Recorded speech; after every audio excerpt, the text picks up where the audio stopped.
আসসালামু আলাইকুম। তো সকাল 6:20 এখন আমি ভিডিও বানাচ্ছি ফজর নামাজ পড়ে। তো যারা আমার চ্যানেলে নতুন আছেন সাবস্ক্রাইব করার রিকোয়েস্ট থাকলো এবং এবং যারা অলরেডি সাবস্ক্রাইব করে রেখেছেন তাদেরকে অসংখ্য ধন্যবাদ। তো আজকের বিষয় হচ্ছে আগামীকাল কি আসবে। আগামীকাল অর্থাৎ বৃহস্পতিবার নভেম্বর 6 তারিখ 2025 কালকে কি আসবে মেইনটেনেন্সের পর।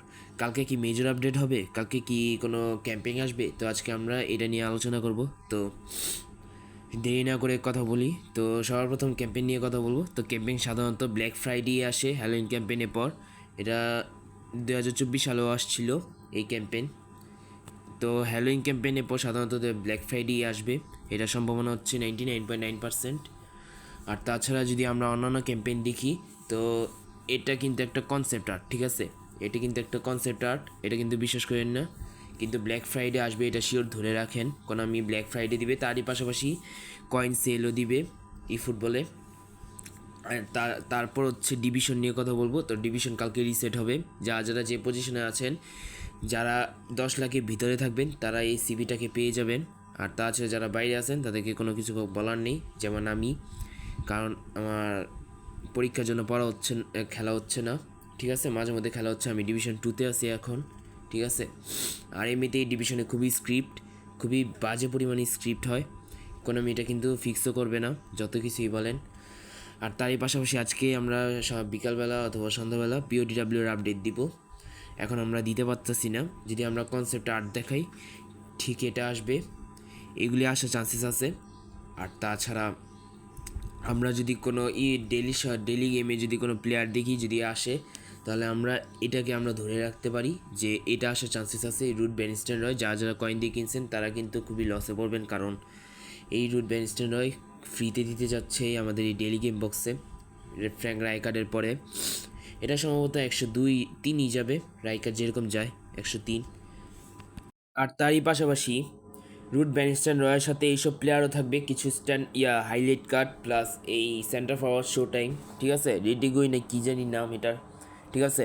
তো আজকে সন্ধ্যাবেলা অথবা বিকালবেলা ইনশাল্লাহ পিওডিডাব্লিউর আপডেট দিব। সবাই আমার চ্যানেলটিকে সাবস্ক্রাইব করে রাখেন, ঠিক আছে? আর তারই পাশাপাশি আমাদের ই ফুটবল লিগের এই প্লেয়ারের পরে কোনো প্লেয়ার আসবে এখনও কিন্তু বলা যাচ্ছে না যে এই প্লেয়ারের পরে কোন প্লেয়ার আসবে।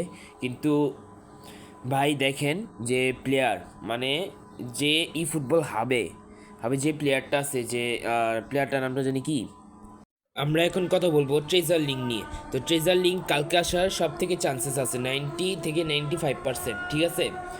কারণ কালকে একটা বড় মেজর আপডেট, এই মেজর আপডেটের পর ট্রেজার লিঙ্ক কালকে আসবে, নেইমারের ট্রেজার লিঙ্ক আসবে কালকে। কিন্তু নেইমারের যে ট্রেজার লিঙ্কে দেখানো হয়েছিল যে 1000 কয়েন, এটা কিন্তু নাও দিতে পারে, 50 করে কয়েন দিতে পারে, এটা কোনো সমস্যা নেই। আর নেইমারের কয়েকটা হাইলাইট কার্ড দেখানো হয়েছিল সেখানে, কিন্তু যে ট্রেজার লিঙ্ক দিবে সেখানে কয়েকটা কার্ড দিবে, মানে একটা কার্ড দিবে, 2টা কার্ড দিবে, ঠিক আছে? আর তাছাড়া ট্রেজার লিঙ্ক কালকে শিওর আসবে ট্রেজার লিঙ্ক, আপনার টেনশন নিয়েন না। আমাদের যে প্রথম ট্রেজার লিঙ্ক দিয়েছিল না, সেই একটা এপিক প্যাক দিয়েছিল যেখানে ফার্নান্ডো টরেসের নতুন কার্ড ছিল, বারিসির কার্ড ছিল, আবার তাছাড়া রাউলের কার্ড ছিল। কিন্তু সেই প্যাকটা আবার রিপিট করবে না, অন্য ইপিক প্যাক রিপিট করবে। আমি কিন্তু শিওর বললাম না, কালকেই দেখা যাবে। আমরা এখন কথা বলবো ম্যানেজার নিয়ে। তো কালকে কোনো ম্যানেজার আসবে? তো এখন কথা হলো যে আমাদের বর্তমানে এখন গেমে ফ্র্যাঙ্ক রাইকার্ড আর ফাবিও ক্যাপেলো ম্যানেজার এখনও যায়নি, যার কারণে ম্যানেজার আসার চান্সেসও নেই। কিন্তু আসলে এই পেপ গার্দিওলা ম্যানেজারটা আসবে, এই লিঙ্ক আপ ম্যানেজারটা আসবে শিওর, যদি কালকে আসে। আর না হলে ওই ফ্র্যাঙ্ক রাইকার্ড আর ফাবিও ক্যাপেলো ম্যানেজার, যে কোনো একজন ম্যানেজার যাওয়ার পর ওই পেপ গার্দিওলা ম্যানেজার আসবে। তো আজকের মতো ভিডিও এই পর্যন্তই। সবাই ভালো থাকবেন, সুস্থ থাকবেন, আল্লাহ হাফেজ।